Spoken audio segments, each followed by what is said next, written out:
Well, good morning, everyone. Bill Correll here with my longtime co-host and good friend, Ken Caputo, and we are lighting the candle. And we are, causing with our conversations, and we are bringing into existence a world that works. So, lots been going on all over the place. I, for one, have not watched a news broadcast or much media stuff at all for several months. And so I'm not interested in all of that. But I had an interesting conversation with an old friend while I was traveling down here. And we spent a bit of time talking about two old saws. And Ken, I want to offer this up because we don't get into this kind of stuff very often. But one is absence makes the heart grow fonder. And then the other one is familiarity breeds contempt. You're familiar with both of those, right? Yeah. And I wonder, what we do is we're really not interested in selling any point of view here. We're kind of interested in getting involved and see what dynamics are there, and how is languages kind of shaping what's going on with our environment, our friends, our culture. And the neat part of it is that at the end of the day, if you hear something that makes you feel a little bit more light in the step, have a little more pep in your step, as Mike Sexton says, and have some enjoyment, and maybe get unstuck in an area that you really weren't quite sure where your next move was. And that's really what we're here for. We want you to have a button that you can push where you're in charge of your own go. You're in charge of your own empowerment. And having said that, Ken, you want to tell people who you are a little bit, and then we'll jump right in, and you can pick either one of those to start with if it works for you. Sure. That's an interesting one. So yeah, Ken Caputo, founder of Quester's Way, and just interested in all things meaningful human connection, empowered learning, and joy in the present moment. That's enough. Sure. So that's kind of, those are interesting ones. So absence makes the heart grow fonder. So there's a Buddhist term, impermanence, and it's all about the fact that nothing lasts. Everything. It's the cup I'm drinking from right now is actually a broken cup. It's just not broken in this present moment, but eventually, it will be. So to me, that's the interesting thing about that comment is, which perspective are you seeing it from? Are you seeing it from being jarred into remembering the value of something because it's now gone? Or are you living with the recognition that it has value because it's there presently and someday may be gone? Yeah. And and the interesting thing is, the practice of, for myself, living kind of an essentialist, a minimalist lifestyle as best I can, and just appreciating my health when I have it. And of course there's, as that changes, or you get hurt or you get sick or whatever, you miss it. People come and go in your life. Sure. But I think I'd rather be fond of it now because it will be absent eventually. So that's an interesting perspective. And for somebody who is well grounded in being present and mindful, and can actually focus on what the here and now has to offer, that would be a really appropriate way for you to answer the question. I think, in my history, my mom used to say that an awful lot. And for the first probably 2 years of her marriage, with me as a small baby, my dad was overseas in the Air Force, being trained at an Air Force base just off of the coast of Africa near Morocco. And she would always talk about, how when he was gone, all she could ever remember was all the things that were really great about him that, she absolutely couldn't wait to see again, and she missed him terribly. And the other part of it was that when we moved away from Denver the first time, it was kind of her first time away from her family. She had 7 brothers and sisters, 1 brother and 6 sisters, and it literally was the longest distance they'd ever been apart from each other. So, all those times, what she found is that the telephone calls made all the difference. And I have one more story to share with you. I had a roommate in university. I went to the University of Colorado as a freshman, and I had a roommate who, for some reason, he decided he was going to call this girl that he knew from high school. And all of a sudden, I mean, the guy's on the phone with this girl who was still in California where they both lived. And first it started out with 15 to 20-minute calls, and then it was an hour, and then it was 2 hours. Now, mind you, a phone call in those days was not like free. You know, we live Right. Yeah. we live in an age where you pay a monthly bill, and I personally can call anywhere in North America at no extra charge, right? And the call can be as long as we want it to be, and all that other good stuff. Well, in those days, an hour-long call was, I don't know, $30, or something outrageous like that. So what he did over a period of time is he could barely describe what this girl looked like. However, he fell in love with her voice over the phone. And if they went more than 2 days without speaking to each other on the phone, he would get very upset. So in terms of the topic of absence making the heart grow fonder, that one kind of really drove it home for me. I actually saw somebody who developed a fantasy relationship with some girl at the other end of the line. And this is long before you could dial up and have women talk to you for $3.99 a minute. It just was that kind of a connection. And I asked him after he had gone home for Christmas break, right? When we got back together in January, I said, "So did you meet up with this gal you've been talking to?" And his highest bill one month, I think, was $700. I have no idea how he paid that in 1972 dollars, but his highest phone bill was $700. Now, it only cost $4,000 a year to go to the University of Colorado. That'll put it into perspective for you. Mm-hmm. So going back to the story, he gets back in January and I ask him, "So how did it go? Are you guys like getting married or something?" He said, "No, we met in person. It didn't work." One and done. And I said, "You're still paying for your phone bill, aren't you?" "Yeah, we are. And my line's been disconnected and all that good stuff." So living in the moment, that's really all he could do. But those kind of extremes, absence makes the heart grow fonder. What does that mean to you at home that are listening in? So any thoughts come to mind, Ken? Well, the other thing is just what a good teacher it can be, so because it's so easy to just forget to appreciate what's around us. I mean, we can't hold that all the time. I mean, that was one of my favorite quotes. Someone asked the Dalai Lama once, "Are you enlightened?" And he said his answer was not at the moment.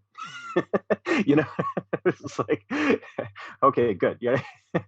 But yeah, so it's interesting, when you recognize an absence and it gives you that, that moment where you can stop and reflect on the value that it has. Now you have a different, just kind of renews your appreciation or gratitude for what you have. So yeah, I mean, I kind of see it as just a positive thing that can also serve as sort of an admonishment, or just a way to get you to stop and think for a minute, and Thich Nhat Hanh is funny. This kind of pulled me into a lot of the Eastern people, I guess, but he talks about non-toothache and the fact that you don't think about your teeth when you don't have a toothache.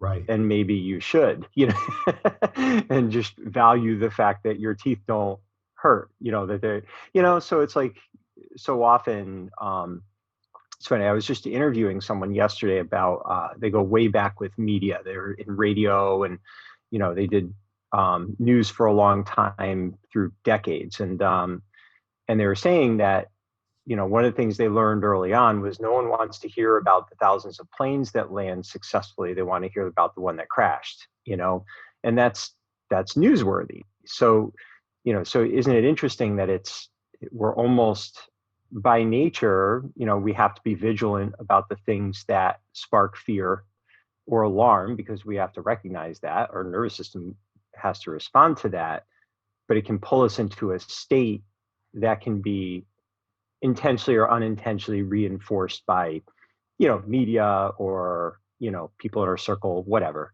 So it's just kind of an interesting thing. I think that's a good saying if you're willing to look at it through a few different lenses and see the value that it can have in your day-to-day life. Completely agree. And here's the other thing, the cool part of it is we're often drawn to saying is that any and every moment has myriad possibilities of experiencing it. There are endless possibilities. There's, as Deepak Chopra would say, they fall into the field of all possibilities. So the really cool thing about a positive statement, or whether or not it's true, if it is, there are people who you don't become fonder of, or places that you don't become fonder of once they're away from you or you're away from them. And I think our language is idiomatic for all of these brief sayings that someone picked up, and then they found they were useful, for presencing something in other conversations. And I think this is one of those. This would be someone, in one of the courses that I did at some point, said, I want you to think about your significant other, your partner, your mate. Now I want you to write down on the left-hand side of a tea table all of the things that you love about them. Okay, so right.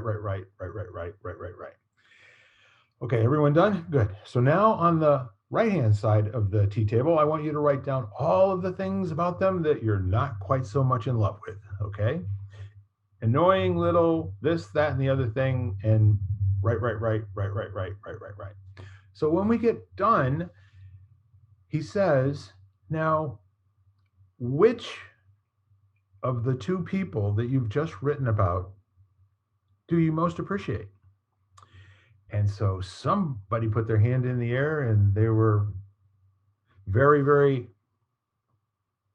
quick to say, well, obviously, I like the things I like about them. And he said, that's very good. And do you always live with that person? And the guy said, well, I always do. However, when they're doing the things on the right-hand side of the tea table, I'd rather not in some of these cases. I'd rather be anywhere else but right there, give me a break. And he said, the man at the front of the room said, well, tell me how you get that person to be the left-hand column all the time. Dead silence. I mean, literally for 30 seconds, pregnant pause, right? And finally, somebody said, what if they're not any of those things at all? What if that's just our perception and our idea of who they are?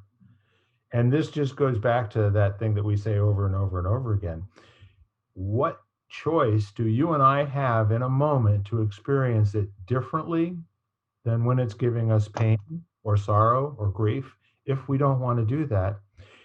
And what moments do we have, like there's just way too much joy? Have you ever been in one of those situations that it actually makes you feel nervous, a little self-conscious, like it's just an abundance of riches that's hard to like really be with and stand right there for a long period of time? I have. Yep. In 2 or 3 different instances. Usually they were being, when I was being trotted out in front of public as somebody who you need to be like, it's like, wait a minute, I don't think so. You talking about me, But when you get right down to it, the things on the left-hand side of the table are, in many cases, those things that we talk about, and we tell people about when they get back. I can't wait to do this. I really miss this. And in many cases, I think we're taught that it's bad to say bad things about people that are not present. You and I were raised that way, right? Yeah. Um, I think there are other quarters where that's when you really tee the ball up and hit it as far as you can. I am so glad that sack of you know what is no longer around here, because if he were, I would be ripping him up one side and down the other. Yeah. So the whole idea of any of these, like, would we call these aphorisms? Would we call these, the idioms of our language? We string words together and they presence a feeling, and then other people, we never know what feeling they get when they hear absence makes the heart grow fonder. And kind of that said, it does if it does. Not necessarily that it just always does. Yeah. Yeah. And it's interesting in a way. There, I mean, it's almost like you embrace it sort of like a mantra. you Yes. know you can, if I remember I had one that was during a difficult time in my life, and it was just life falls away. And it was just kind of something I would say to myself. I didn't really share it with anyone else. And it was recognizing that there was a lot of loss occurring, that I was powerless to stop. And it was just kind of this, recognition and acceptance. And, things were becoming absent sort of at an alarming rate. Some of them that, I hadn't really considered could become absent. So, and I mean, and it's funny, I didn't share that, but if I had been a author who wrote about that, maybe that was a phrase that other people would have picked up. And in the process of picking up, they probably would have interpreted it in a way that was relevant to their personal experience, which was probably different from the way that I was using it. You know, So it was actually, for me, it was kind of a stoic thing. I was, going back and reading a lot of Marcus Aurelius and Seneca, and it was just helping me. So, but yeah, so isn't it interesting how it's partially how the words get strung together, but more importantly, it's the view that we adopt for those words. And I guess the real question is it serving you? Is it serving you in a way that helps you maintain, some semblance of balance in your life, Yeah. you know? It's perfect. And in many cases, in order to relate to people, we resort to cliche, we resort to short rejoinders. And for instance, if I say, "Where's the beef?" Or let me see, um, um, "You don't have to run through airports anymore," or um, you know, "You're really thinking outside the box." Each one of those things has worked its way into our culture. And now, if you say any of those things in the, presence of other people, they don't know what you're talking about. But it's shorthand for an experience that those who share of us shared it can immediately relate to on some level. And it's a very similar thing to if you happen to be in a room full of adults, especially adults of teenage children age, and you just look out across the expanse of those shiny, happy faces, and you just say, "Teenagers." You get nervous laughter, you get heads bobbing up and down, and that's all you need to say. You've immediately set the stage for what comes next. Like a half hour's worth of descriptive uh, communication could not do a better job than just saying, "Teenagers." And if you follow up and you say, "You know what they're like, don't you?" Oh, now you got laughter. Yeah. And that recognition, that's dawning on everyone at the same time. Um, I mean, you can have a lot of fun and you can say, "My daughter was 14 and that was the longest 5 years of my life," you know? And all the dads with girls, especially those that had a little bit of a trying time during that period of time, immediately start nodding their head. And now we're communicating, we've created a connection. We have some intimacy created with very few words. And I think it's a powerful way for us to bring empowerment into a situation as well. Uh, you know what I mean, Ken? Yep. Yeah. Yeah. Yeah. And it's and it's kind of funny. I mean, like that, the way, like the context, and even like the way you said the word, teenagers, it kind of, it brings your attention to a certain element of people's experience with teenagers. And someone else could say it with a nostalgic tone, like, teenagers, and now it's going to have a wholly, completely different, you know, kind of attachment to it. So it's a very interesting thing. And, it's actually, what struck me was just the challenge right now, I think, that we face with so much of what we do being based on like text. So, so like a text message or an email or a social media post where you lose that context.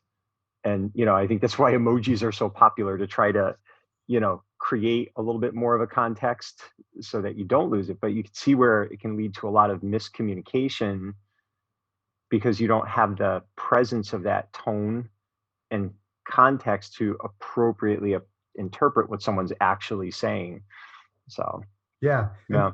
And the neat part of it is, Ken, in a large group of people, you only need a small percentage that actually relate to what you're saying and react to it to cause the other people to automatically, without a choice, go along as well.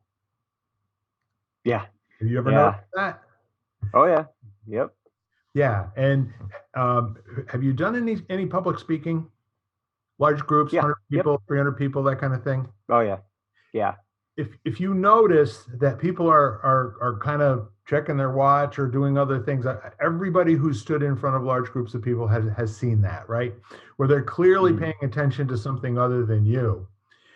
And there's something wrong with this picture. Why? Because somebody had invited us to come there and stand at the on the podium, on a stage somewhere, and to address people and tell them stories, right, or whatever. How do you behave when you see, what kind of things do you do uh, to make the heart grow fonder while you're standing right in front of them?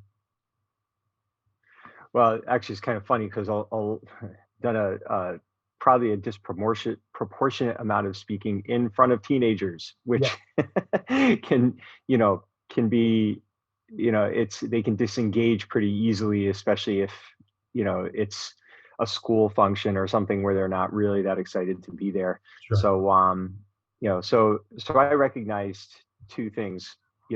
There's I learned this with kids a lot of times. They may appear disengaged, but there's seeds being planted and they're probably hearing it in their own way. So it's less about me, feeling that they're processing, and more about my belief that they are processing, you Yeah, know. But then the other thing I've always done is I focus on 10%. Just if 10% is engaged, they're the ones that I kind of concentrate on. And often 10% is the tipping point. If there's less than 10%, you've got a real problem. And it may just be an unsuccessful, whatever it is, workshop or whatever. But if I can get 10%, 1 in 10, focus on them, all of a sudden the person next to them starts wondering why they're paying attention. You have that group effect. And pretty soon, you've got a larger group. I've always shared with all of our educators, to be very, very vigilant to not getting caught up in the minority who's just not going to engage. So you could have a class or a workshop or whatever, and there's the 10% that no matter how amazing it is, it's just not for them, and that's okay. Or they're not in a place where they can hear it or whatever. So it's really easy to get caught up in overcompensating and trying to, get them engaged when the majority of the people there are fine. So it's not you, it's just the space that they're in at that time. So an interesting dynamic, that you learn to play with, especially if it's like a teaching thing, not just a speaking thing. Right. So Yeah. So here's what's interesting. There's the easiest way to address a large group of people is the way that college professors do. A lecture at a pace, the same one that they've done on that particular week of the calendar year. Whatever the syllabus says, they can do this forwards, backwards in their sleep. And unfortunately, they don't even care who's in their seat. They don't even care who's listening or not listening. And I sat through lectures, in halls with 350 people at engineering school. University of Colorado, your freshman year is designed to sort the weak from the herd. They just really want a 50% attrition rate in year number one. And the neat part of it was I drew on some of those experiences when I started doing a little bit of public speaking. And rather than getting shook in the moment and being concerned that people were not listening to me or understanding, I kind of took responsibility and said, maybe I'm not developing a sufficient amount of relatedness where they will like me enough to give me their attention. Now, see, they don't have to understand or like what I'm saying if they like me, okay? right. So the game is, as the conversation goes on and we get energy when we're standing in front of a lot of people, that 10% that you talked about gives us the courage to keep going, as opposed to saying, this ain't working, I'll see you all some other time, and what do you got? Maybe I'll come sit with you and we'll look at an empty stage or whatever. But at one point, I was in one of these situations, and it was bright light on me and very dark, out in the, I couldn't even see the cheap seats upstairs, right? And what I noticed was whatever I was saying, it was not engaging. And yes, I did have some nice people and started doing, the nonverbal head going up and down stuff. And then there were a few more that did it and all that kind of good stuff. And then all at once, I stopped speaking. And I was silent. And I counted to 20 in my head as I looked around the entire auditorium. I looked at everybody, and then I got this big grin on my face and said, 20 seconds of pure silence brought to you by your speaker. And it cracked up the entire place. So after that, whatever I said with that big grin on my face, because when I stop speaking, what is there for them to do but look up there and say, what's wrong with him? Is he having a stroke? I mean, what's the deal, And then I said, well, welcome back, everybody. I understand that why we're here today has nothing to do with what my talk is titled. We're here today to make this relevant to your lives. We're here today to give you energy to move off of. It's the same thing that this podcast is based on, Ken, isn't it? We're here to hear the sound of our own voice, each other's voice, kind of like we're creating, a modern day melody, and then the accompanying background noises and all the rest of the thing that turns it into a thing of beauty. And it's our listeners at home, the resonance with them. If you smiled at all during the last 30 minutes, that's what we're going for. That's really what we're here. So I want you to know that public speaking did not come naturally to me at all. And the first time that I stood up in front of people, I was singing in kindergarten, "All I want for Christmas is my 2 front teeth." That broke the ice for me. When people stood up after I was done, what are you going to do with a 5-year-old that has a hit on his hands? And it's just one of those happy accidents.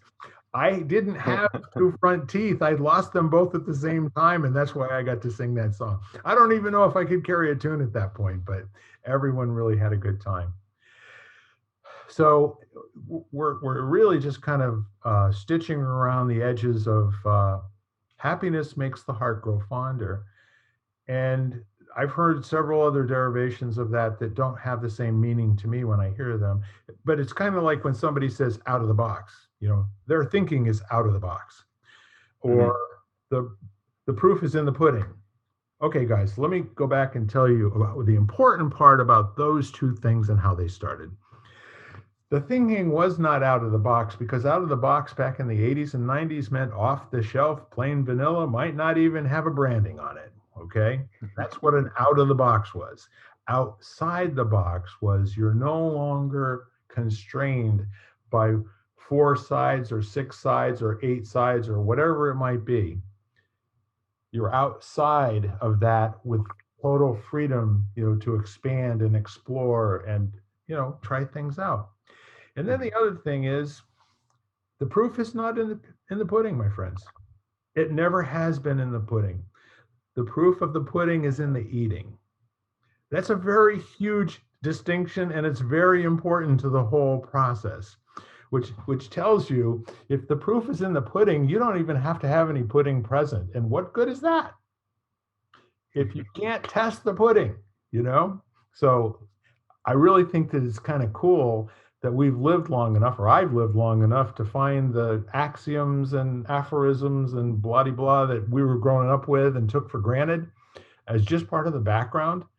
They're at a point right now where I find it kind of like fingernails on a blackboard. They don't have blackboards much anymore, do they? Got smart boards now. Yeah, smart boards and whiteboards and whatever, green boards.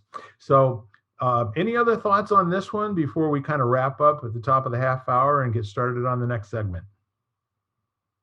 No, I think just it's kind of interesting to listen, to listen to the things that resonate with certain people that they say, and without judgment or anything, just isn't it interesting what attracts them, and the things that they use to kind of shorthand, I don't know, define their experience as a human. Yeah. It's kind of cool. It's just a fascinating thing.